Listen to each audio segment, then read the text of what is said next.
27 children. Of this 48 adults and 27 children, 15 adults and 9 children are pending identification. At present, there are 10 campers from Camp Mystic unaccounted for and 1 counselor. We continue to offer our condolences to those affected. Reuniting the families remain our top priority here on this operation. Please note that Highway 39 of an Old Ingram Loop remains closed to the public. Other than those who live in that area would not be allowed out there. I will now turn it over to Senator Cruz. City Manager Dalton Rice. Good morning, Dalton Rice, the City Manager for the City of Kerrville. As everybody knows, we are working in conjunction with the city under a unified command response and again, a lot of devastation. Our hearts go out to the families and the victims. We want to continue to work together as a community. We love the media support on this to be able to communicate that message, communicate family, communicate togetherness, and we really appreciate all the support and helping us be able to do that. Search and rescue, as the sheriff said, search and rescue operations will continue today from Hunt in North Kerr County all the way to Canyon Lake in Comal County. Now, we're only focused on the Kerr County side, but we wanted to talk about that because for a linear from Hunt all the way to Comal County in a straight line distance is over 100 kilometers. This is a massive field that is happening. And again, this is unprecedented flood events. So we are still currently in the primary search phase, which is the rapid one. They are running it, we have different segments that are gridded out. Each one of those segments are taking anywhere between an hour to 3 hours, up to 2 kilometers for each segment. So what that means is they're running into a lot of technical challenges with terrain, with water, even potentially, with weather, in the rising fields. We've talked about this before. Volunteers stay out of the way because if we start getting weather reports and all the other complications that are out there, we then have to pull off of those search and rescue missions to be able to communicate to those volunteers to get off, to make sure that they don't become victims themselves. Those operations involve 19 different local and state agencies, in addition to conducting primary and secondary searches. They will be conducting welfare checks on areas in North Kerr County impacted by power outages. And when we say search and rescue operations, that is boat, walking, on the ground, dogs, drones. Again, keep personal drones out of the air, helicopters. We do have other assets that are continuing the search as well. As of present, KPUB, which is a Kerrville Public Utility Board, is reporting continued power outages between Hunt and Ingram along the South Fork of the Guadalupe River in Hunt. In the South Fork area, there are approximately 40 down power lines and significant infrastructure damage.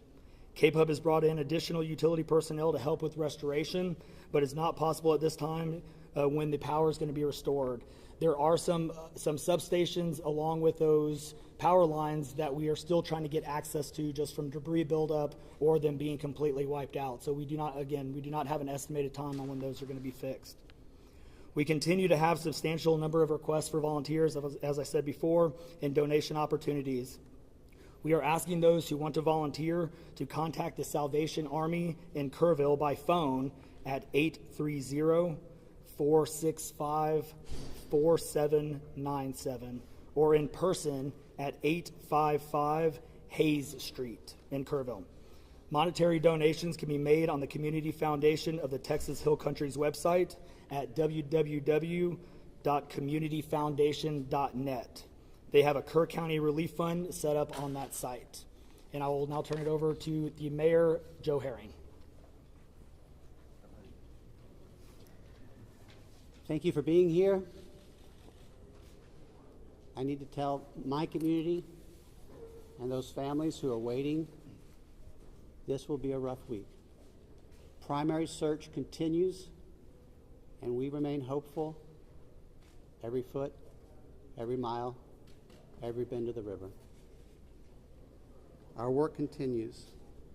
You need to know that we have been blessed with help from the community, from the state, and the nation. We have trained experts who are helping in this effort. If you want to volunteer, it is important that you contact Kerrville Salvation Army and register. Dalton gave that number, but I'm going to give it again. 830-465-4797. We need focused and coordinated volunteers, not random people just showing up and doing what they do. We need to work together. As Dalton said, donations have been flowing in from around the world to the Community Foundation. Again, that website is communityfoundation.net. Please follow the City of Kerrville's Facebook page for updates. They're accurate. We take a lot of time to make sure we send out information that will be helpful, not only to residents, but to those who are visiting. I've said this 100 times, and I will say it again. We need your prayers. We need your prayers. Thank you. And now, Senator Ted Cruz.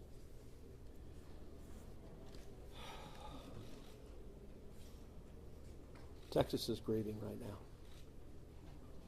The pain, the shock of what has transpired these last few days has broken the heart of our state.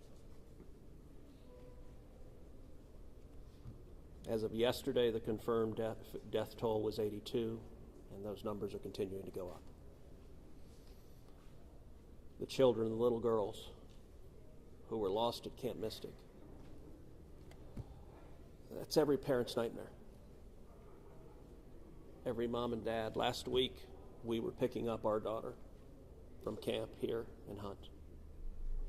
Our girls have gone to camp here for a decade. The Hill Country is an incredible part of Texas, part of the country. The natural beauty here is incredible. The camps that have raised generations of little girls and little boys and instilled character and love and faith are extraordinary institutions. And I'll tell you, the pain in our state, and it's every part of the state. You've got Texans from all over the state who were here celebrating the 4th of July.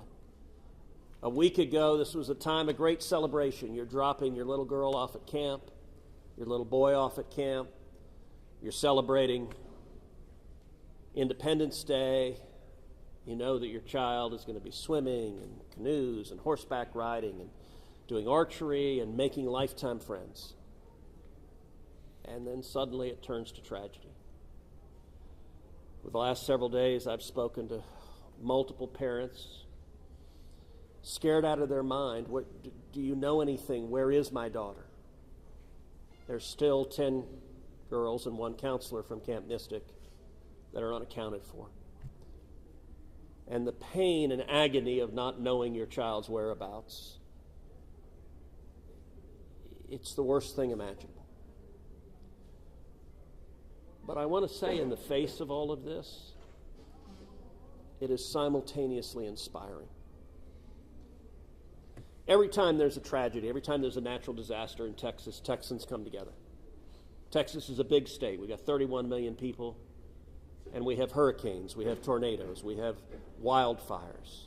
Tragedies hit this state, natural disasters hit this state, and without fail, 100 out of 100 times when that happens, we see Texans coming together, helping each other, engaging in acts of heroism. There have been over 850 high water rescues since this flooding began. 850. You look at extraordinary stories of Eagle Scouts pulling campers out of harm's way. I was just hearing a story of one counselor whose head was right at the water holding up 2 mattresses with campers on those mattresses. That kind of courage, that kind of selflessness. And then there are the first responders. The local first responders, I want to thank every one of the first responders at the local level, at the city level, at the county level, at the state level, at the federal level. In the first few hours of this flood, I was on the phone with Governor Abbott. I was on the phone with Lieutenant Governor Dan Patrick. I was on the phone with Nim Kidd, the head of the Texas Department of Emergency Management. And then I called President Trump. I called President Trump. He was having dinner at the time. It was still early in what was transpiring. And I wanted him to know, I said, Mr. President, everything we're hearing right now, this appears to be bad, really bad. There may be a very significant loss of life unfolding right now in Texas. And I will tell you, the President said, Ted, anything Texas needs, the answer is yes. Whatever assets you need, whatever resources you need, yes, let us know, and we will provide everything. Within hours, we had helicopters, over a dozen helicopters in the air, National Guard, DPS, game wardens, Coast Guard, doing search and rescue, reaching down. We've all seen the videos of little girls being pulled up, hoisted out of harm's way. Incredible courage and heroism. Search and rescue is the first stage, but the process of coming together and rebuilding is going to take longer. And I will say to all the grieving families, to all of those who've gotten the worst news imaginable, that your little girl, she's gone. I will say for many of us, those are friends and neighbors who've lost children. Got multiple kids who go to school with my girls.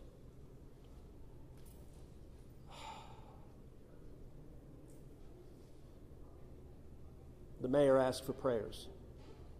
And I want to say thank you to the millions of Texans, to the millions of Americans, to the millions of people all over the world right now who are praying for Texas and praying for those parents. Going through this grief, it is going to take love, it is going to take friends and family embracing and hugging and holding them while they weep. And it's going to take the church. With every disaster, one of the things we see here in Texas is the church steps up and the church helps and the church feeds and clothes and comforts. This morning I met with a group of chaplains who've been going through the incredibly difficult process of talking to mom and dad after mom and dad who just lost the most precious person they ever knew. And those chaplains are just trying to love them and show God's love. So I want to say we will come through this. To those in the midst of grief right now, that might seem hard to fathom. But Texas will come through this. And I just want to say thank you. I want to say thank you to these gentlemen here who are working. They are not sleeping. They are working every day. Thank you to the families. Thank you to the Salvation Army. Thank you to everyone who is just reaching out and saying, how can I help? We will come through this, and we'll come through this together. Thank you. And now we'll take questions. Senator, you talked about how you know kids here and you've taken your own kids to camp. Was it ever communicated to you that there was a need, that it was a priority to have a warning system so people had a chance to escape something like this? Well, listen, I think anytime you're dealing with major rivers, there's a risk of flooding, and there's always been a risk of flooding, particularly on the Guadalupe River. I will say, in the wake of every tragedy, there are things that are predictable. One of the things that's predictable is that you see some people engaging in, I think, partisan games and trying to blame their political opponents for a natural disaster. And you see that with a hurricane, with a tornado, with a wildfire, with this flooding, where people immediately say, well, the hurricane is Donald Trump's fault. Look, that I think most normal Americans know that's ridiculous, and I think this is not a time for partisan finger-pointing and attacks. Now, after we come through search and rescue, after we come through the process of rebuilding, there will naturally be a period of retrospection where you look back and say, okay, what exactly transpired? What was the timeline? And what could have been done differently to prevent this loss of life? And that's a natural process. I think it should not happen in a bitter and partisan sense, but it should happen in a reasonable sense of saying, what lessons can we learn? And I will give an example. Houston's my hometown. If you live on the Gulf Coast, we get hurricanes. That's part of living on the Gulf Coast as hurricanes hit. And I do think Texas as a whole has learned over time how to deal more effectively with hurricanes. And so you look here, we know the National Weather Service put out an emergency warning just after 1 a.m. and a second emergency warning just after 4 a.m. Now, obviously, most people at 1 a.m. and 4 a.m. are asleep. And so I think we will have a reasonable conversation about, A, are there any ways to have earlier detection? And some of that, the limits of a flash flood, they're very difficult because they can arise so quickly. But everyone would agree in hindsight, if we could go back and do it again, we would evacuate particularly those in the most vulnerable areas, the young children in the cabins closest to the water. We would remove them and get them to higher ground if we could go back and do it again. Obviously, everyone would. The people in RVs by the river's edge. We know in disasters like this, RVs and mobile homes are particularly susceptible, whether a flood or a hurricane or a tornado, they're particularly susceptible to that. And so my hope is, in time, we will learn some lessons to implement to next time, and there will be another flood, there will be another disaster, but next time there's a flood, I hope we have in place processes to remove especially the most vulnerable from harm's way. But I think that's going to be a process that will take a careful examination of what happened and how can we implement processes better in the future to prevent this same loss of life. Senator, there were claims that the National Weather Service sent that first flash flood warning that should have alerted phones at 1:14 in the morning. But we have a federal public database maintained by PBS Warn, that says the first emergency alert wirelessly here in this area to Kerr County was not until after 9 a.m. That was more than 4 hours after the severe flooding had come to this area.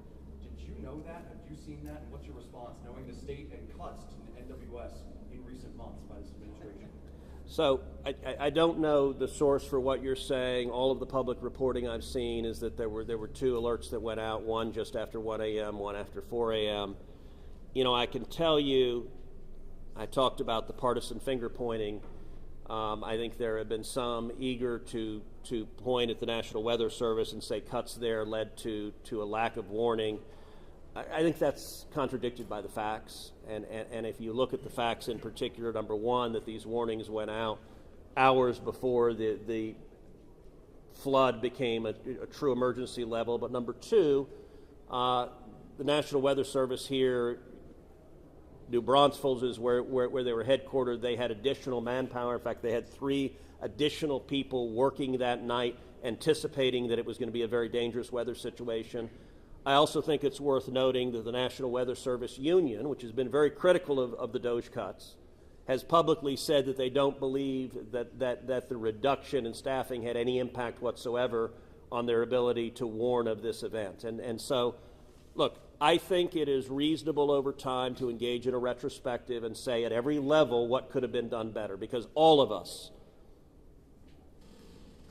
would want to prevent this horrific loss of life. But I think just immediately trying to use it for either side to attack their political opponents, I think that's cynical and not the right approach, particularly at a time when we're dealing with a crisis and we're dealing with grief. But does this make you question whether there should be cuts at the National Weather Service and FEMA? I know you've been supportive of FEMA. Look, I am very supportive of FEMA. I'm very supportive of the National Weather Service. They both perform essential roles, and I think it is critical at every federal agency, particularly when you're dealing with public safety, that we make sure that critical roles are maintained. That's a longer and broader discussion, but as I said, everything from the public evidence indicates that was not a contributing factor to what occurred here. Is it possible to get Dalton in just to talk about that and the National Weather Service alerts? Because there were escalating forecasts throughout the day from the National Weather Service. What did the emergency managers of the county and other local officials do with that information starting at 1:15 and onward, where you had the dire river forecast at 6:30? Were emergency managers doing anything to put any processes in place to warn people on the river? So overall, we were preparing for the July 4th, weekend. So we had National EMR on site. We were, basically stood up kind of a incident command post, if you will, to prepare for that event. So everybody was kind of up looking at weather. We looked at the weather before. When you looked at the National Weather Service, flood map, it spanned all the way from the west side of Texas, with Kerr County kind of being in that upper northeast corner of it. And so everybody, including the National Weather Service, was looking at where's the rain going to hit. We know it's somewhere in here. But with rain, especially when you're dealing with terrain, you got to figure out, sometimes you don't know until it falls. So once it starts falling, then you got to figure out, okay, how's the watershed going to do this? How's the science going to work? And when you had that north and south fork that we had talked about before, it all converged into one. We do know that a lot of the camps were looking at this just as much as as everybody was. With the rainfall percentages, even the National Weather Service had looked at, and don't quote me on the numbers, but it's anywhere between 1 to 7 inches. We got significantly over that. And again, when it goes into very congregated areas and how that watershed shifts into the rivers, that impacts things. And so the camps, obviously, we've heard stories where campers were getting up. They were up at 3:30 in the morning. They were trying to move to higher ground. And the other interesting part of the terrain, and we've talked to UGRA folks as well. This is the headwaters of the Guadalupe. This is the beginning. This is where everything forms when it comes into the North and South Fork. And so as those things develop, it develops very rapidly, very quickly, and this rose very quickly in a very short amount of time. And so those campers that were able to do that, it worked. There's been the other question, and I'll just give this one out. Evacuations. Well, why don't we evacuate? Well, evacuation is a delicate balance, because if you evacuate too late, you then risk putting buses, or cars or vehicles or campers on roads into low water areas trying to get them out, which then can make it even more challenging, because these flash floods happen very quickly. That's what. And so we saw that in 1987, but was there any discussion to evacuate earlier when it wasn't too late? Was there any discussion about that among the officials? Sorry, repeat your question. Was there any discussion to evacuate or activate any emergency plans before it was too late, where it would be very dangerous like that? Well, so again, just like disasters in Texas everywhere, it's very tough to make those calls, because what we also don't want to do is cry wolf. We don't want to make sure that we activate it at the right time. It is very difficult, very challenging, especially with this. We're looking at 100 kilometers, right? That's a big straight line distance. That's not even along the river. These areas take a lot of time to get out to. So even when first responders were on the ground at 3:30 in the morning, and we had reports, we had first responders that were getting swept away, actually responding to the first areas of rainfall. That's how quick it happened. First responders who have experience, who are Swiftwater qualified, were driving as soon as the rain started falling, were driving to these areas, and one of them got swept off the road. Was there any communication between 1 and 4 a.m. from local law enforcement to the camp saying, I know you can't get buses in an hour, but was there anyone telling the camp between 1 and 4 a.m. you need to get the girls to higher ground at the very least, even if they have to walk up there in the rain, as many of them actually ended up doing? Was there any communication from local law enforcement to anyone at that camp between 1 and 4 a.m.? That I don't know off the top of my head. What I do know, though, is there's 55,000 people in Kerr County. Kerr County is a massive, massive area. From here to those camps is 45 minutes on a good day. And so, obviously one of the big challenges that we have, even when you have cell service, a lot of those areas don't even have cell service. Radio communications towers, radio towers within the hill country, it becomes very challenging. So there's a lot of areas, especially when weather comes in, where cellular towers are down or you already have bad service. So there's a lot of factors that play and a lot of variables in there on communication that, again, I think as we work through this process, we know everybody has a lot of questions regarding what are the next steps and what's next. And I think all of these things, these are all great questions. And as we continue search and rescue and as we continue to move to the next step, we definitely want to dive in and look at all of those things, from cell service tower to radio communications, or emergency alerting. Any of those things, I think we all really need to take a look at and review. And we're looking forward to doing that once we can get the search and rescue and stuff complete. In regards to the total number, before I say anything else, I just want to say thank you to you, all the first responders, everyone involved. We've been praying. Thank you. The community's been praying. The media's been praying. Thank you guys for doing that. I've got two questions. One for you, try to get an accurate count on number of missing. I know you can't. I know we don't know we don't know what we don't know. Yes. But do we know a rough idea on total estimates that are still missing overall throughout the county? And then one other follow-up. This may be for Senator Cruz. A lot of speculations being made about this being somehow man involved with the weather modification, with some of the rainmaker technology, working with farmland. Do you think any of that, is there going to be any investigations into that, or can you communicate anything on that? Let me answer your first question. I'm definitely turning that second one over to him. So on the first question, with missing persons, so obviously we have the knowns, the Camp Mystic kids, which is the numbers coming down as the sheriff has stated, and then we have the unknowns. We don't know what we don't know. We actually have a 5 hotline line. It fluctuates between 3 and 5, but we're working on it. We get calls 24 hours, 7 days a week. We haven't hit the weeks yet, but we're still taking in calls. We are collecting all that information. So we don't have a solid number that we're willing to talk about right now. We do know that it is a lot, because we also are getting a lot of fake calls. You're looking. This is a worldwide discussion, and we're dealing with scammers. Victims' families are being reached out to, saying that they have their kids, pay me money. It's heartbreaking. It's absolutely heartbreaking. We're dealing with with mental health issues, where people are calling saying they have visions.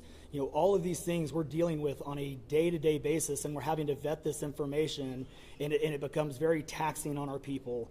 Again, this is an extremely heartbreaking. This is, if not the worst, one of the worst disasters in this region in a very, very long time, even beyond 1987. And so, but we're best estimate, like dozens or hundreds, or just to give people an idea. A lot.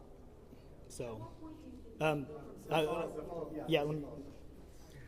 Yeah, Not to get into the weeds on, people are asking lots of questions, and where should we start the investigation? to the best of my knowledge, there is zero evidence of anything related to anything like weather modification. And look, the internet can be a strange place. People can come up with all sorts of crazy theories.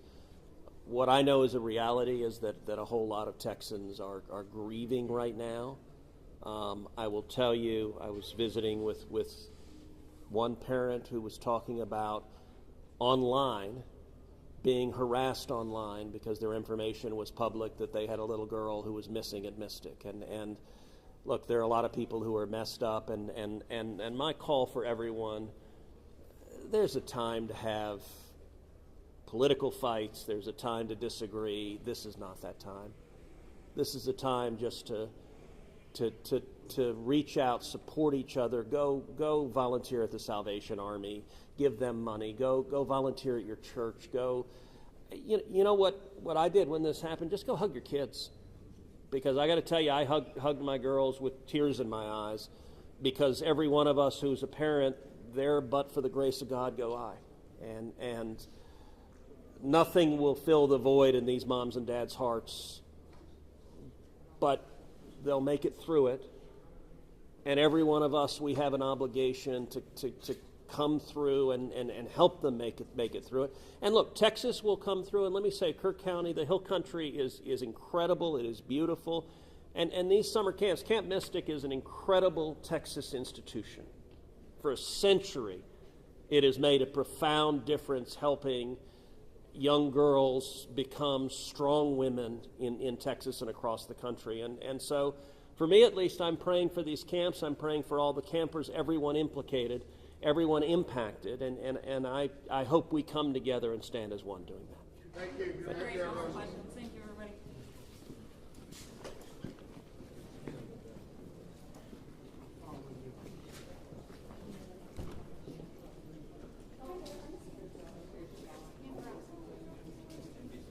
Well, good morning, folks.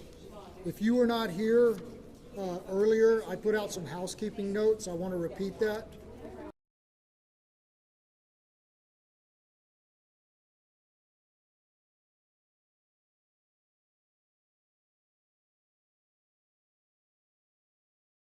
Search and rescue operations. We're asking everyone to adhere